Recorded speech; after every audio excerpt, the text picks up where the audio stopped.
यहां पर देखिए, ये हम आपको B2 बॉम्बर्स भी बताते हैं।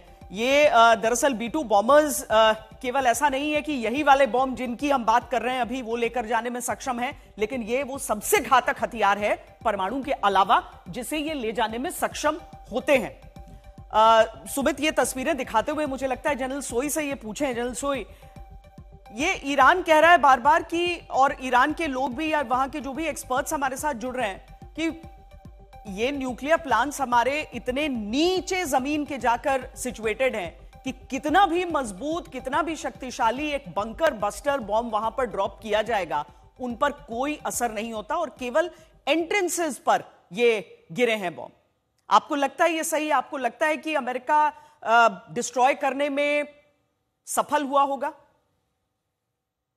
जैसा कि बात बिल्कुल ठीक है कि ईरान ने जो अपने फर्दों वाला, खास तौर से जो पहाड़ियों के अंदर है, बाकी नतांज और इस्फान जो बेसिस है उनको तो काफी नुकसान हो गया, फर्दों जो पहाड़ी के अंदर है। लेकिन यही कारण है कि अमेरिका ने पूरा सोच समझ के GBU-57 का इस्तेमाल किया है, क्योंकि वो इतनी पहली गहराई में जाके तब अंदर जाके फटता है और उससे उससे पहले वो फटता ही नहीं है। तो नुकसान तो डेफिनेटली किया। अगर मान लीजिए में सेंट्रीफ्यूगल फ्यूजेस और उनका यूरेनियम एनरिचमेंट प्लांट डिस्ट्रॉय हो जाता है तो इनका जो कई साल पीछे चला जाता है। पहले इनके काफी साइंटिस्ट मार दिए गए हैं और इसके अलावा जो बाकी न्यूक्लियर साइट्स पर भी हमला किया गया है, तो इनके सेंट्रीफ्यूगल पंप और साथ साथ जो इनके एनरिचमेंट प्लांट्स है, रिसर्च सेंटर है, इनको जो डिस्ट्रक्शन होता है, इससे वाकई में काफी हद तक मेरे हिसाब से ये उद्देश्य हल कर पाने में सफल रहेंगे। और अगर पहाड़ी को इतना ज्यादा डैमेज होता है तो ये भी बाद में असेसमेंट भी करेंगे, अभी डैमेज असेसमेंट होगा वहां पे कि क्या तो दोबारा भी हमला कर सकता है अमेरिका। ऐसी कोई बात नहीं है कि अगर लगेगा कि अभी पूरी तरह से डैमेज नहीं हुआ। दूसरी बात, ये जो भी मुस्लिम ब्रदरहुड वाली बात कर रही थी, पाकिस्तान तो देखिए कहीं भरोसे वाला नहीं है। यहाँ पर कई बार ये भी बातें निकल के आ रही हैं कि जो अब पाकिस्तान को लंच पे बुलाया गया था आसिम मुनीर को, वो मेनली ईरान को ध्यान में रखते हुए कि पाकिस्तान को किस प्रकार से न्यूट्रलाइज किया जाए और अपने साथ में रखा जाए। और पहले आसिम मुनीर अमेरिका के साथ है, क्योंकि जब इमरान को जेल में डाला गया और आसिम मुनीर आया तो वहां के पाकिस्तान की जो सोच समझ है वो पूरी अमेरिका के साथ हो गई थी। और यही कारण है कि जो हम कहते हैं कि अमेरिका क्यों साथ है, मेन कारण जो है ईरान के वजह से, क्योंकि उनकी सीमा लगती है वहां से, चाहे वो इंटेलिजेंस ले रहे हो, चाहे वहां से उनके लगातार मॉनिटर कर रहे हो, और वहां से पाकिस्तान किसी प्रकार से करना हो तो खैर पाकिस्तान ने किया था, कुछ भी नहीं करना था। लेकिन अगर थोड़ी बहुत अब बयानबाजी से भी पीछे हट गया, आप देखिए बदलाव कितना आया है कि पहले वो कहते हैं हम साथ हैं, हम ईरान के साथ खड़े हैं, लेकिन अब वो परमाणु हथियार देने से भी वो पीछे हट गए। तो मिडिल ईस्ट का जो इस समय माहौल है, जैसा भी आप बेसिस दिखा रहे थे मिडिल ईस्ट में अमेरिका की, तो अमेरिका का काफी हद तक पूरा कंट्रोल है मिडिल ईस्ट में। कोई भी देश बुराई करेंगे लेकिन फिजिकल सपोर्ट या हथियार या मिशन की सपोर्ट कोई नहीं देगा, ये बात निश्चित है। और इस समय में ईरान लिटरली उसके साथ अगर खड़े होंगे, नॉर्थ कोरिया, रशिया बिल्कुल और चाइना, बिल्कुल ये तीन देश होंगे। बिल्कुल संजय सर, यही तो बात कही जा रही है कि अगर दोबारा से अगर ईरान के समर्थन में भी कई देश आकर खड़े हो गए तो फिर ये रुकेगा कहां, ये तो बढ़ता ही जाएगा। चलिए इस बीच एक आपको बता दें कि बड़ी खबर यह है कि नेतन्याहू का एक आधिकारिक बयान भी सामने आया। उन्होंने कहा है कि शक्ति से ही शांति आती है, यानी लगातार इस बात को कह रहे हैं कि जो शक्ति प्रदर्शन किया गया उसी से शांति बहाली होगी। एक इंडिकेशन उनकी बयान में देखा जा रहा है। डेटरेंट की बात अभी तक की जाती थी कि आप बोलकर ही उस चीज से पीछे हैं, लेकिन इस बार देखिए किस तरीके से एक के बाद एक शक्ति प्रदर्शन होता रहा है बमबारी का। और अब नेतन्याहू ने यह संदेश देते हुए कहा है कि शक्ति से ही शांति। देखना है कि वाकई ये शांति आती है या नहीं आती है। अशरफ, ईरान ने अभी तक जिस तरीके से, चलिए पहले नेतन्याहू ने क्या कहा है वो सुन लेते हैं, उसके बाद अशरफ के पास चलते हैं।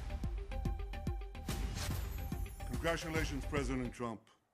Your bold decision to target Iran's nuclear facilities with the awesome and righteous might of the United States will change history.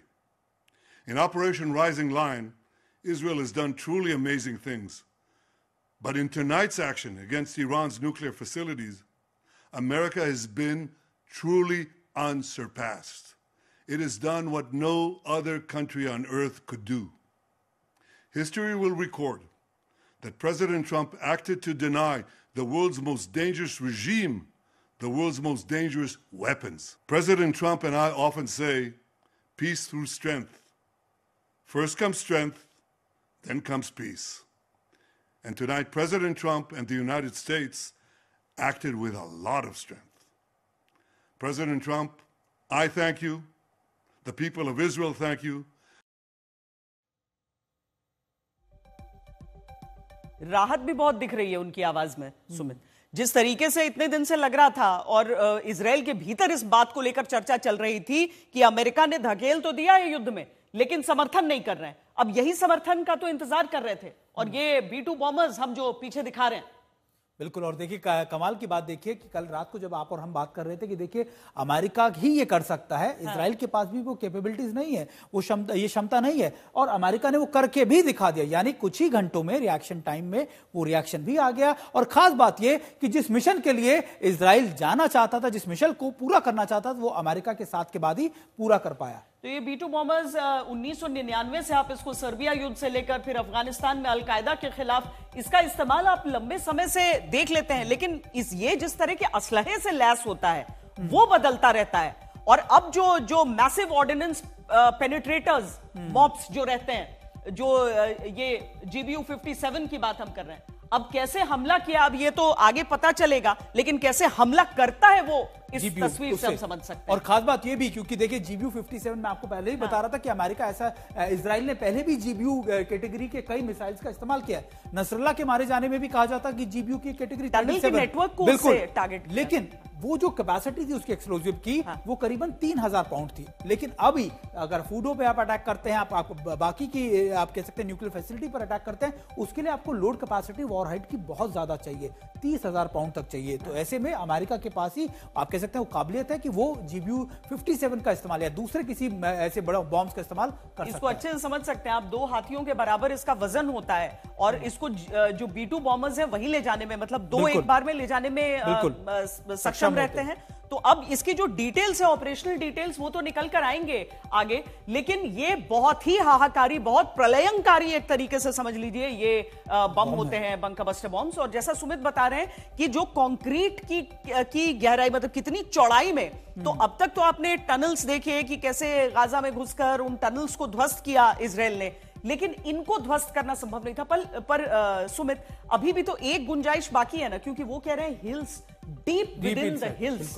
क्या ये पॉसिबल है कि ये पूरी तरीके से सक्सेसफुल हुए हो या ना की गुंजाइश भी कुछ पसंद? देखिए अभी आपने बिल्कुल ठीक कहा कि अभी कई चीजें बहुत आपको धीरे धीरे पता लगेंगी कि आखिरकार जो अटैक हुआ है उसका इंपैक्ट कितना हुआ है ईरान के ऊपर। लेकिन ये जरूर है कि अमेरिका के आना, बॉम्बर्स का इस्तेमाल करना निश्चित तौर पर बड़ा नुकसान हुआ होगा। ईरान ये देख रहा होगा कि आखिरकार नुकसान कहां पर हुआ, असेसमेंट किया जा रहा होगा और उसी के बाद उसकी तस्दीक की जाएगी। लेकिन इंपॉर्टेंट ये है अमेरिका का आना ही एक बड़ा पोस्चर है, एक बड़ा आप कह सकते हैं कि इसको लेकर एक कदम आगे इस युद्ध में आगे बढ़ गए।